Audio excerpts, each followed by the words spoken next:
सोन के पिढ़ाइया पा बैठेला कवना दुल्हा ते जोरे रे दुलाराई तीन बेटी के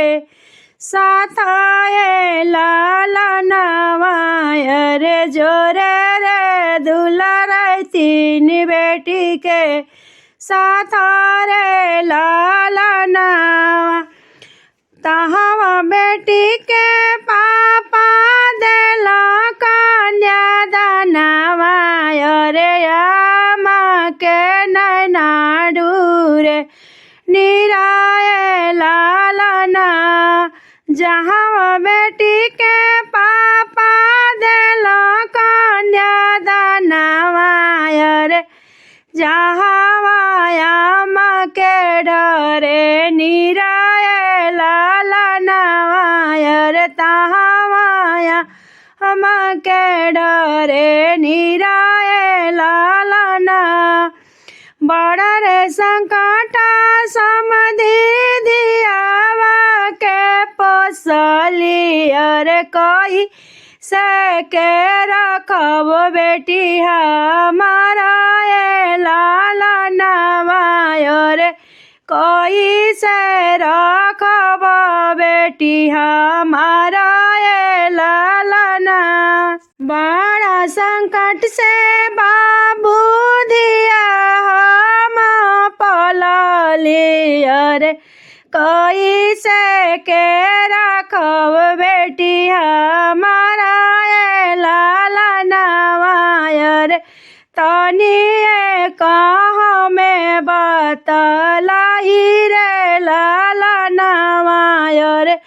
तनिया के हमके बतलाई लालना इतना बचना जाबा सुना बेटा के पापा रे ताली ठोकी हसे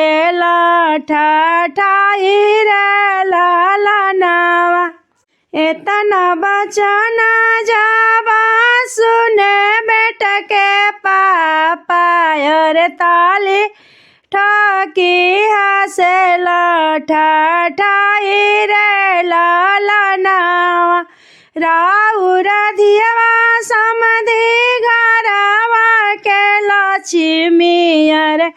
रही हम महलिया के बिचारे लालना राउर बेटी समधि घरवा के लक्ष्मी रे रही हजार खवा के बिचारे लालना रही हजार खवा के बिचारे लालना